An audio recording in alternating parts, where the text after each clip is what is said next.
Breaking news tonight, live, rural Oregon. Stepmommy walks her 7-year-old down the hall of his elementary school. He's never seen again. Police now insisting stepmommy take a second polygraph. And in a bizarre twist, we learned stepmommy sending X-rated photos to a lover just days after Kyron disappears.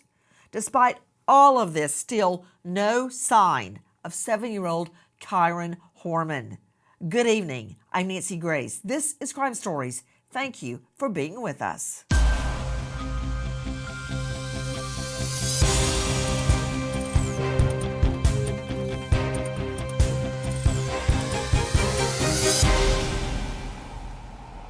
What started as another school morning soon turned into a nightmare for parents of 7-year-old Kyron Horman, who inexplicably vanished from a school science fair. A suspicious drive, an alleged accomplice, and a murder for hire plot. Where is little Kyron Horman?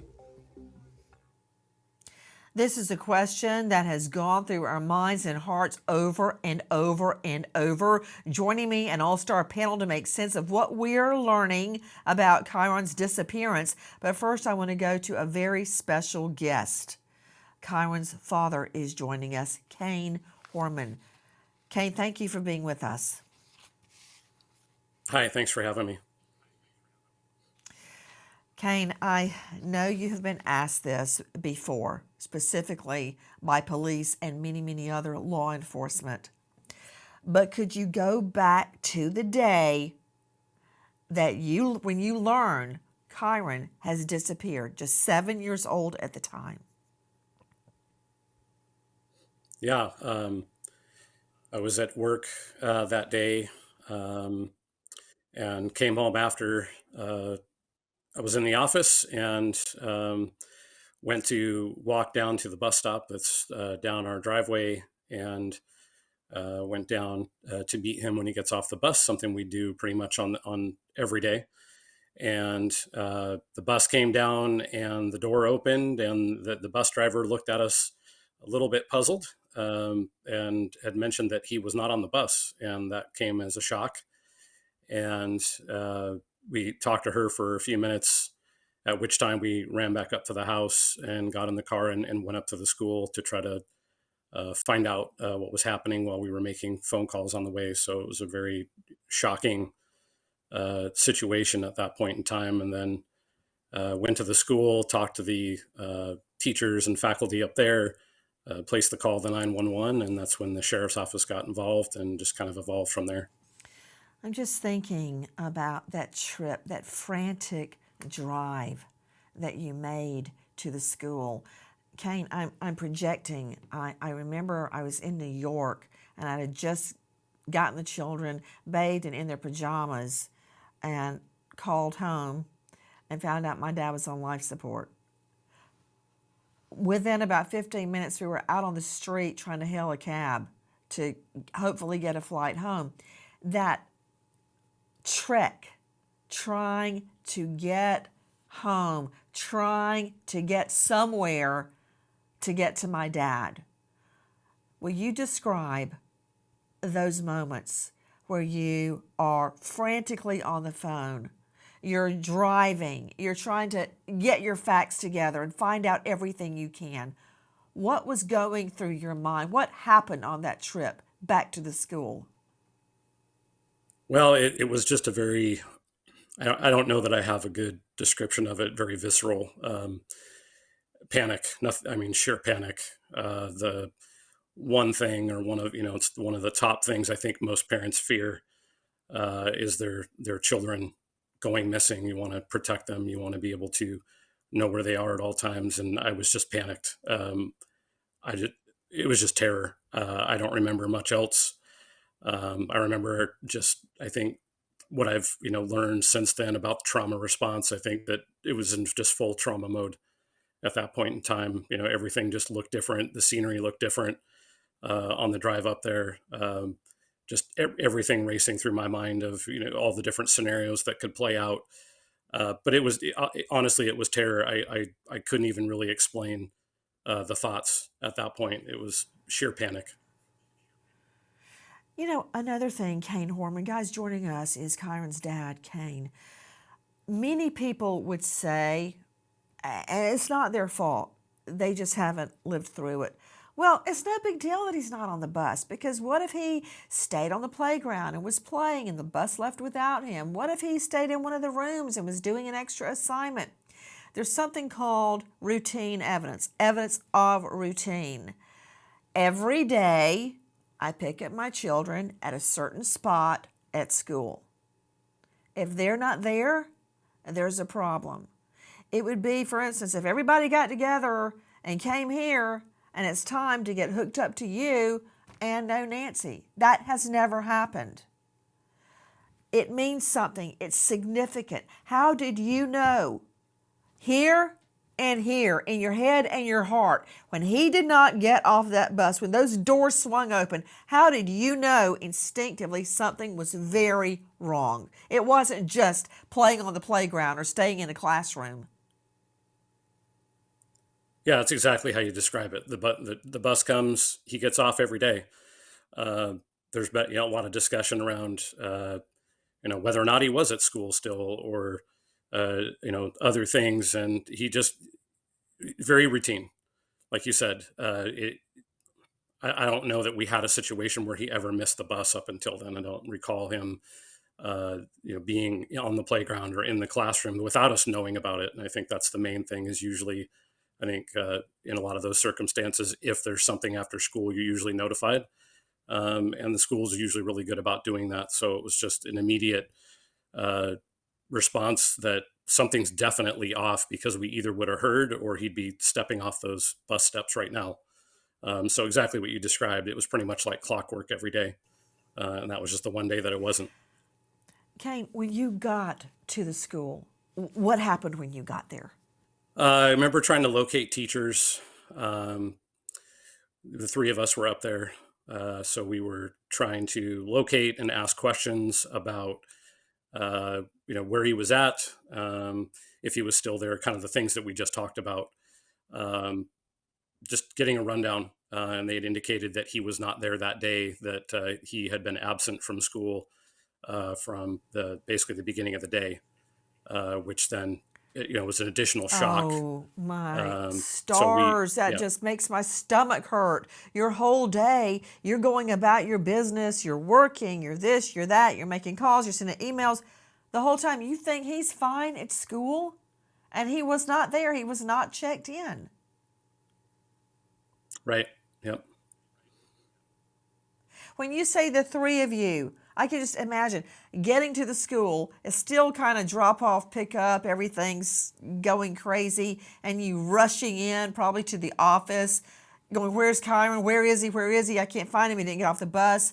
And then you learn he wasn't checked in even to his very first class. You said the three of you. Who was with you? His stepmom and my daughter. Okay. Let me think this through. You get to the school, and who was it that told you? He was never even here. Yeah, honestly, I don't remember. I know we had started talking to somebody, and then more people kind of gathered around in the conversation, but I don't recall who we talked to first, honestly. Everybody, take a look at Kyron Horman, just 7 years old at the time he goes missing. Everybody thinks he is at school that day, but he's not. What happened that morning? Skyline Elementary School in Northwest Portland, Oregon is having their annual science fair, so the school is opened about 30 minutes earlier than normal to allow for parents and students to see the different projects created by the students. Arriving at Skyline just after 8 a.m., Kyron Horman and his stepmother, Terry Horman, go to his classroom to drop off his coat and backpack.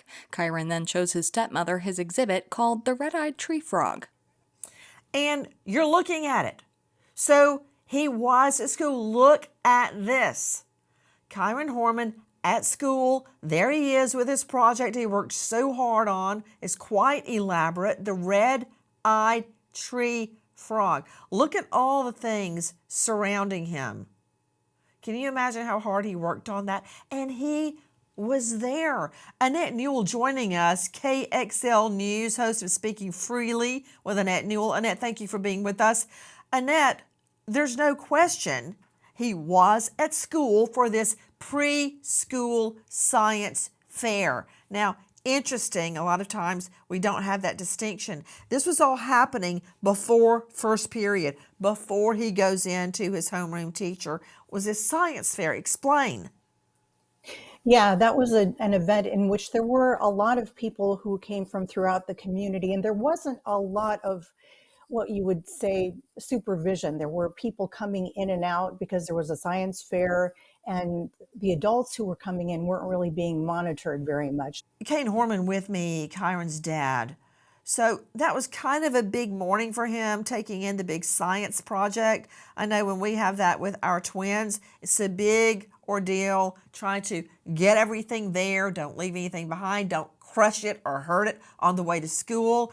How was that morning before he left for school? Was anything at all unusual? No, not from my perspective. We had talked that morning before he went up to the school and before I went to work.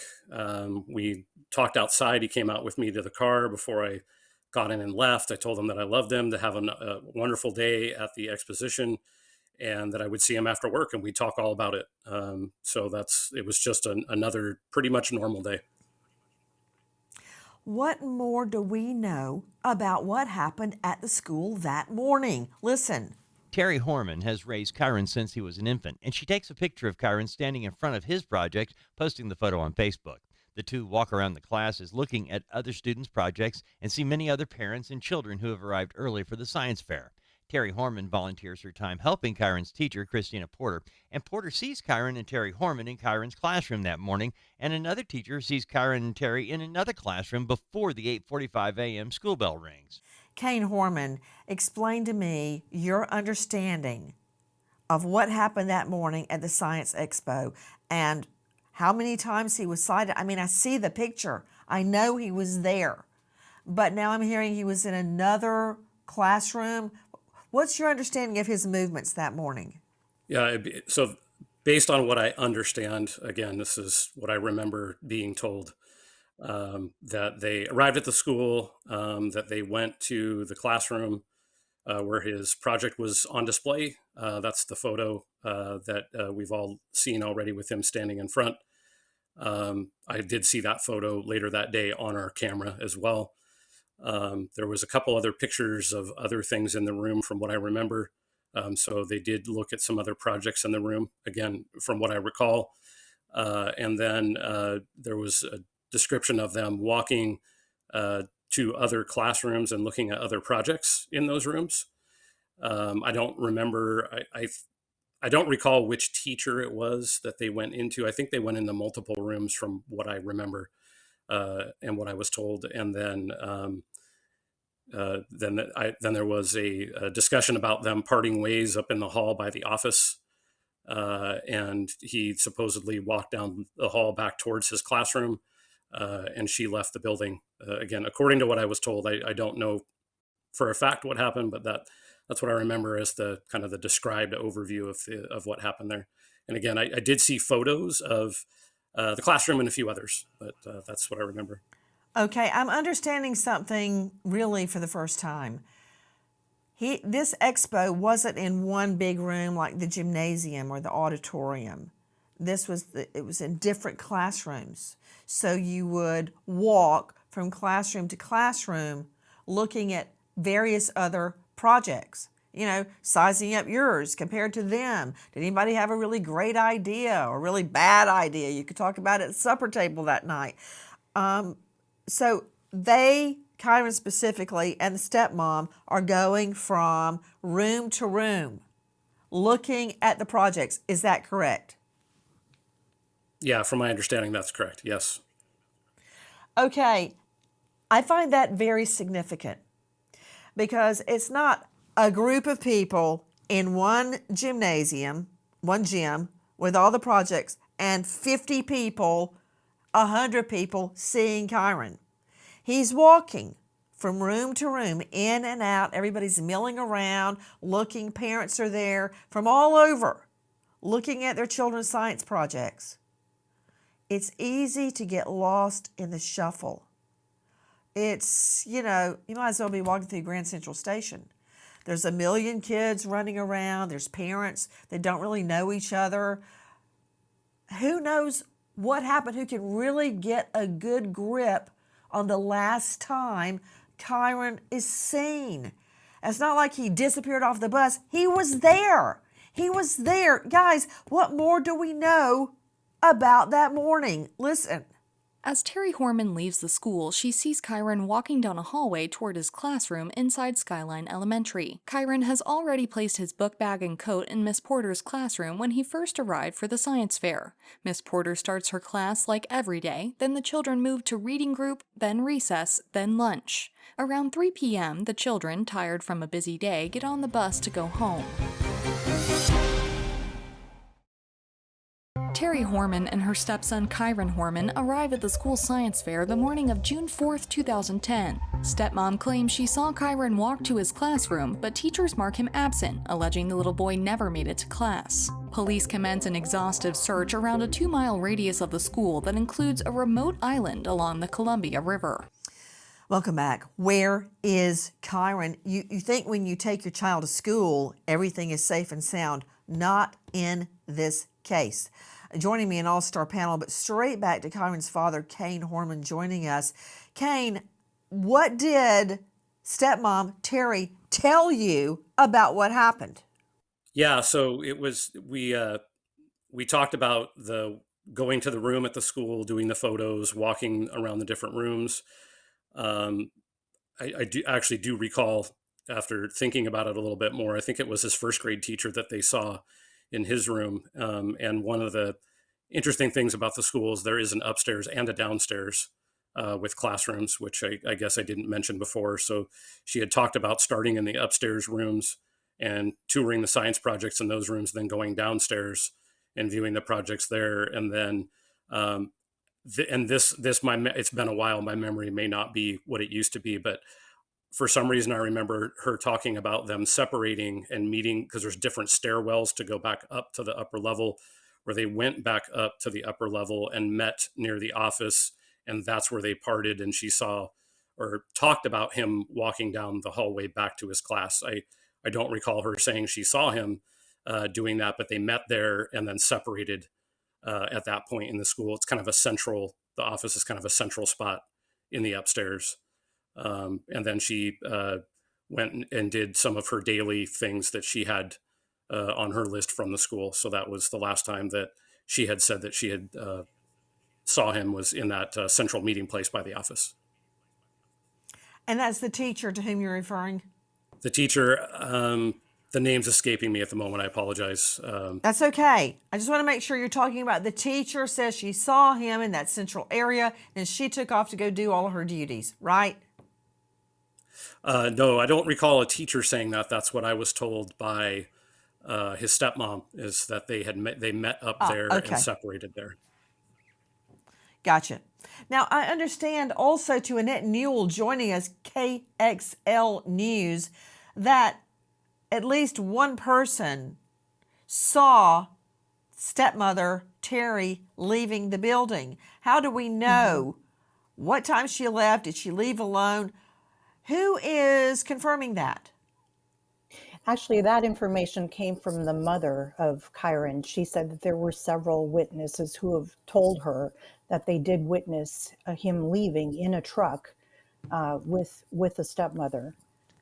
So that's basically where that information came from. Speaking of Kyron's mother, Desiree, listen. The investigation continues to be on track and is progressing toward finding Kyron. We remain confident in the actions and constant commitment of law enforcement in the mission to find our son. We love you, Kyron. Never give up hope. We are all coming to get you, to bring you home. Back to Kyron Horman. Kyron, did Terri ever mention to you leaving the school with Kyron? No, not in any conversation that we had. What do you know about potential witnesses that say they observed her leaving with him? Personally, I have no firsthand account of anybody having seen him in the parking lot or her or them leaving together. I've heard a lot of secondhand information that there's a number of different accounts. There's accounts of people seeing all three of them leaving because my daughter was with her as well. There's accounts of seeing him by himself in the parking lot getting into vehicles. I've heard different kinds of vehicles, not just a truck. And I've heard other accounts of people witnessing her leaving the school by herself. I haven't heard any directly, so it's all secondhand information. I apologize, but I don't have any firsthand witness accounts that have been dictated to me personally in that instance. But it's been a little bit of everything, to be honest. Nor do I. In fact, many reports state the stepmom leaves without him, that she's observed leaving without him. How many times, can I ask you, Kane, did you go over it and over it and over it with stepmom Terri? Many times, exhaustively. There was a lot of discussion that was occurring post the interaction with the folks at the school, and then with law enforcement, and it was pretty much a daily thing. Trying to walk through, who they saw, recount the steps, making sure that one of my biggest concerns was, did they actually meet up and part ways at the office? Didn't really ever get firsthand information that confirmed their parting at that location. So there was just a lot of conversation about trying to understand exactly what happened, where it happened, how it happened, and then including after as well. So there was a lot. Please join us on our mission to find missing people, especially children, to solve unsolved homicides. If you're on the go, catch us on your favorite podcast app where you can get all of our content where we, in our own way, seek justice. Kyron, who was 7 years old, disappeared from Skyline Elementary School in Northwest Portland.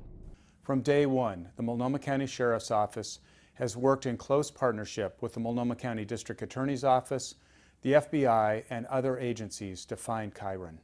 As parents, we can't imagine the pain and struggle Kyron's family has experienced and continues to experience without him. And that's why we have never given up or slowed down in trying to find Kyron. And neither have we. The truth is out there. Someone knows what happened to Kyron Horman. And I'm telling you right now, guys, with me is Kyron's father, Kane. Jarrett Ferrantino joining us, renowned former prosecutor, host of True Crime Boss. Jarrett, thank you for being with us. It seems to me that we understand the timeline very well. Kane has filled it out for us. I understand everything up until the point the stepmother leaves. That's when things begin to get murky. Agree or disagree? I agree 100%. It's not clear whether or not Kyron left the building with her, although Terry, the stepmom, claims she left Kyron at school heading toward his classroom, and she left with their little girl. That is the golden moment this case really began, Nancy, and there's some discrepancy in Terry's story and how things played out. Yeah, Dan Corsentino, former police chief and former sheriff, also served on U.S. Homeland Security Senior Advisory Board, now PI at dancorsentino.com. Dan, right there, I'm telling you, that is the critical moment. The critical moment when suddenly nobody's sure. What, where, did he go that way or that way? Was the stepmom with him, not with him? That is where the problem lies. right there. You've seen it a million times. You've been a sheriff. You've been a police chief. You've been on Homeland Security. Right there, when the stories begin to go in different directions, everything's going along normally. Dad leaves for work. Everything's fine. They get to the school. They make it to the science fair. But it's suddenly when stepmommy leaves, that's when everything hits the fan, Dan Corsentino.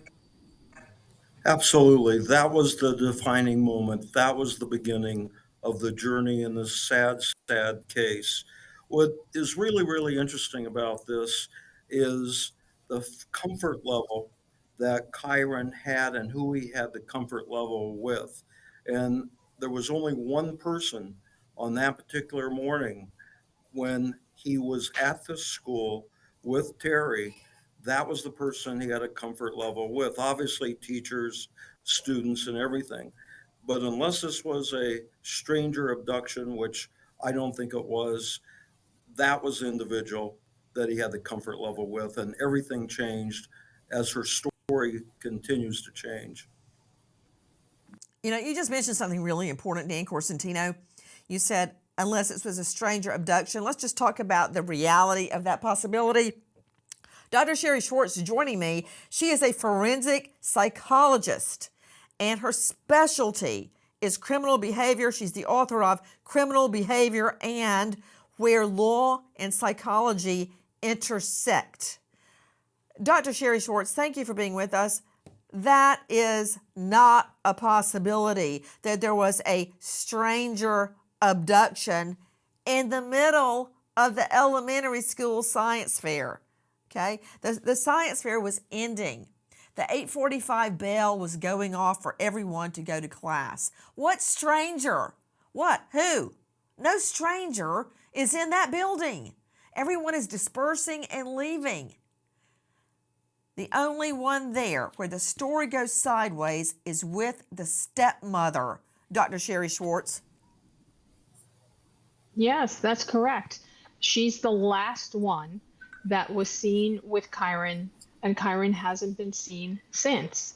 And when people use words like retaliation, when we're talking about a missing child, their missing stepchild that they've known since an infant, every alarm in my brain goes off. Well, every alarm. You're right, Dr. Sherry Schwartz. As a matter of fact, let's take a listen to stepmom Terry on our friend Dr. Phil's program. This was in retaliation for something that he was doing that I found out about while this is happening.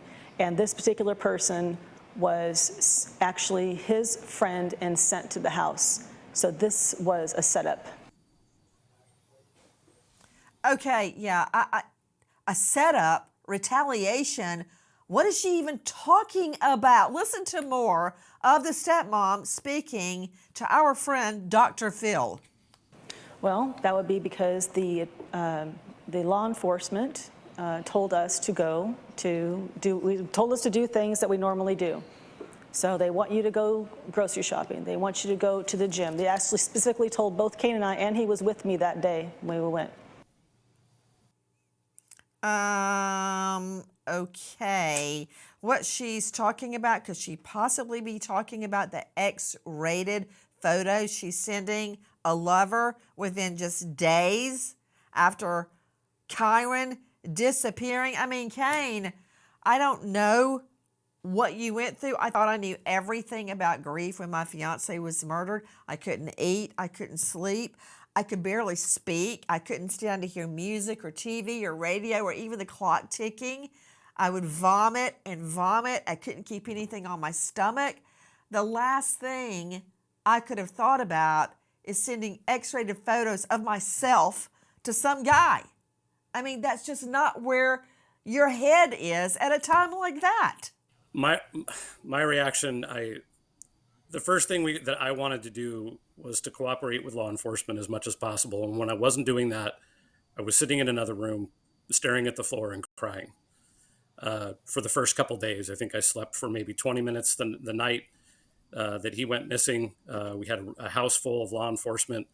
One of the sheriff's officers that I had gotten to know over that period of time sat across from me in the room, and I think I might have nodded off for 20 minutes, maybe. Everything was do everything possible as fast as possible, whatever we needed to do. And it was just being ready and available to go through the process that they conduct through the investigation as much as we could. And like I said, when I wasn't doing that, I was basically sitting there crying for the first, and that was the first few days. It was, the grief was overwhelming. And at the same time, like we talked about in the ride up to the school, my brain was just frantically trying to figure out, what could we possibly be doing? Is this real? It still just really hadn't sunk in all the way, but it had at the same time. I don't know if that makes any sense, but just mulling over everything. But yeah, I don't remember sleeping that much for the first week, if not longer. Because we were in the middle of the investigation. We were being investigated, and all the interviews and everything else that we were trying to get through. I mean, I was not on social media at all that I recall. I don't even recall cracking a laptop. I don't remember being on my phone.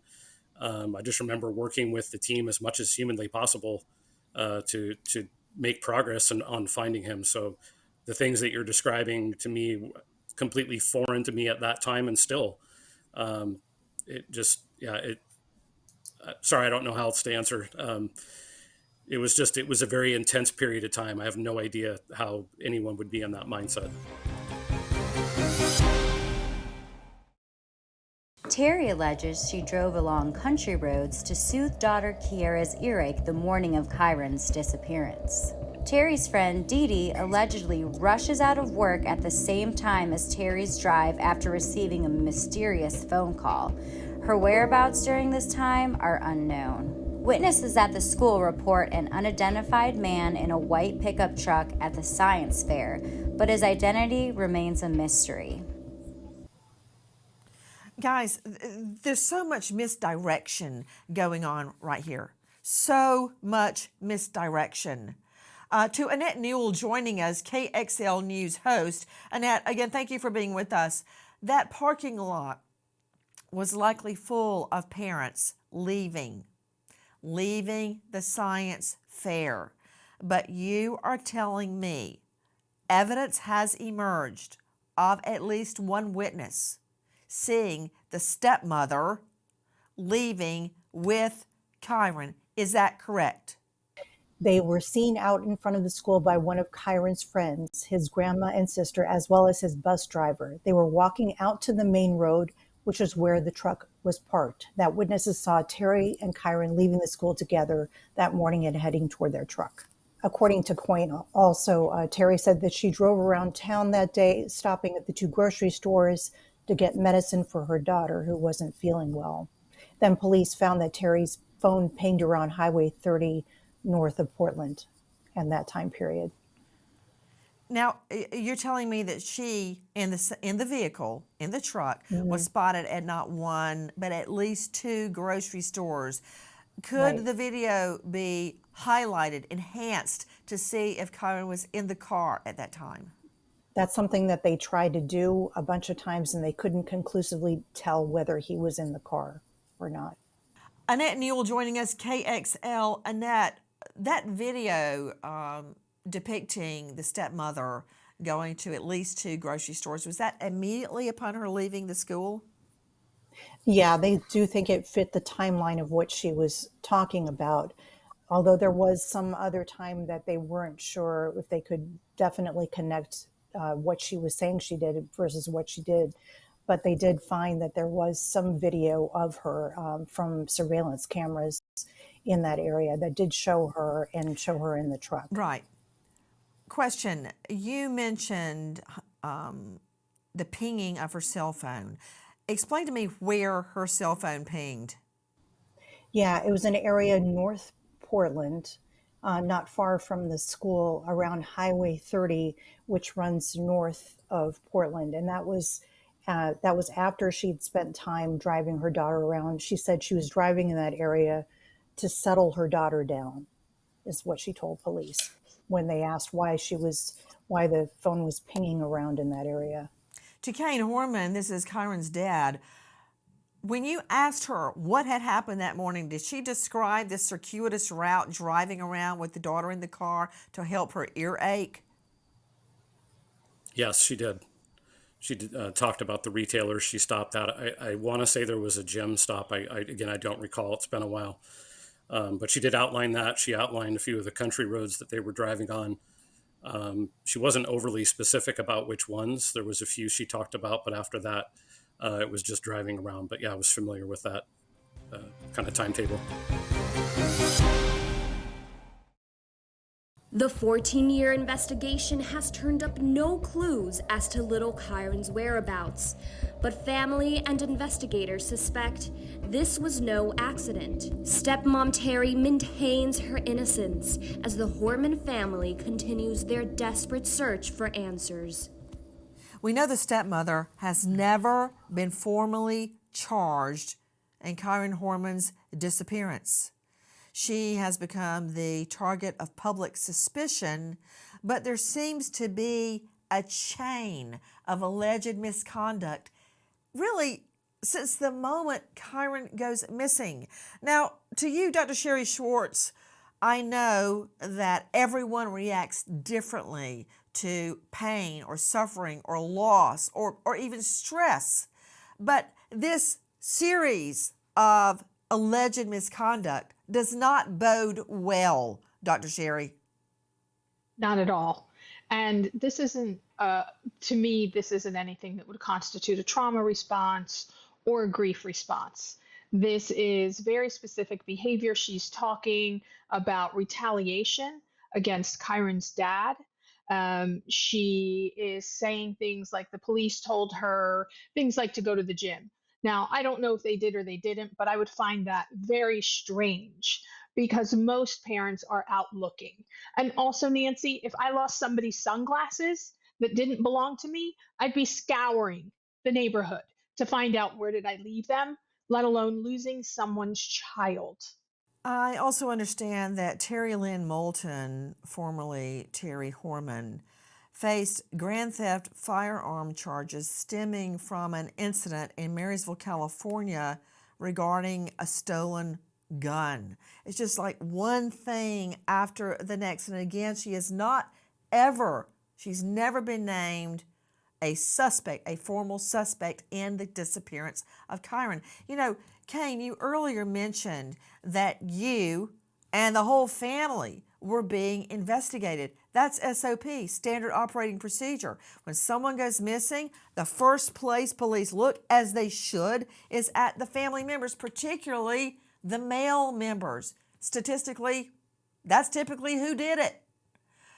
Tell me about being the target of an investigation yourself while your son is missing.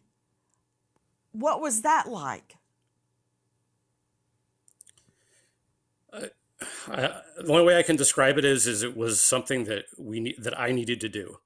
I knew I didn't have any involvement. I knew that really at that point it wasn't about me. Is really all I can say. It was about him, and I did everything I was asked to do as fast and quickly and urgently as possible to clear myself in the investigation because I wanted them to be focused on who did it. So it was. I don't know, I set aside, there was not really a lot of emotions from me on that front other than they indicated the process and my job was to clear the process.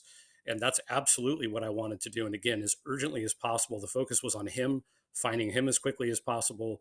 It really didn't have to do with me as far as how I felt about what was happening. It was just what I needed to do as his parent to help him get recovered as early as possible. So it was basically my mission to do every and anything asked to clear that process and continue to move forward. So it was a lot less about emotion at that point. I know I described the first couple, like 24 to 48 hours, just being kind of unresponsive unless I was being interviewed with investigators, crying and all that stuff. And as we started to get further into the process, I kind of had to set that aside and become more focused on what needed to be done, the tasks that needed to be done, and not being emotional about how I felt at that particular point in time. I missed him. I was frantic, but at the same time, I needed them to focus on who actually did this. So it was about clearing. It was 100% just about clearing everything that I needed to clear so we could stay focused on him. I don't even know words to describe what I think you've been through. But tonight, now, what is your message to anybody out there that may know anything about Kyron? Well, first and foremost, Kyron, if you're still out there, we're still looking for you. So I will always lead with that. No one's given up. We are still looking. We haven't given up. We love you. We miss you. We are still active. The investigation's active. We're still looking. To everyone out there, keep reporting tips. We have tips coming in through the phone still to this day. Lots on email. There's a website that I'm sure that you guys will have the information for, that the sheriff's office has put up now, in addition to the one that we've put up for the past 14 years. They recently put up a new one that gives a rough timeline. It gives the tip line. It gives an email tip line. Would encourage everyone to submit tips, no matter how big or small you think they are. Try not to rule them out. Try not to filter them. Just submit them, and the investigators will do that work.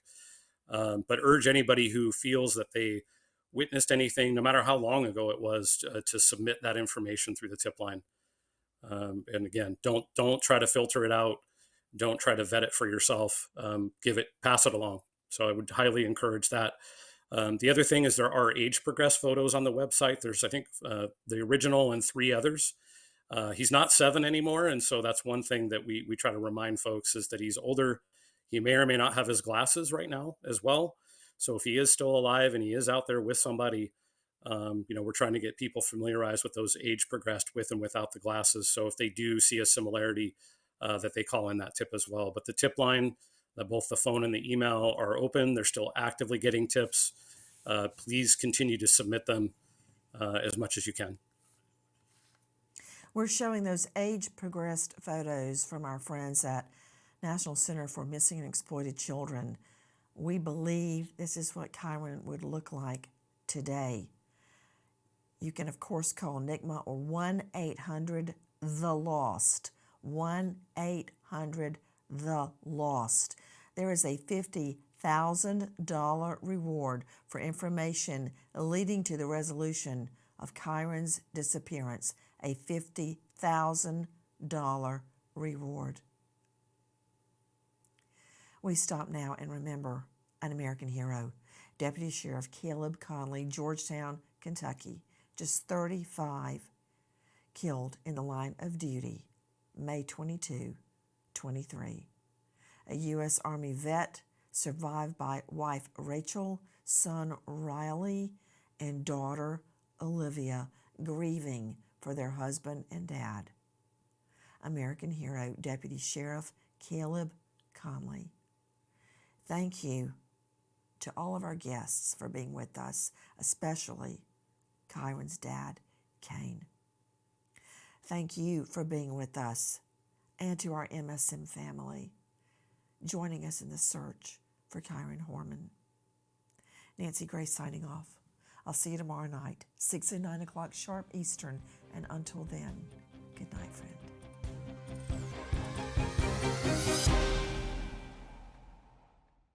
Please join us on our mission to find missing people, especially children, to solve unsolved homicides. If you're on the go, catch us on your favorite podcast app, where you can get all of our content, where we, in our own way, seek justice.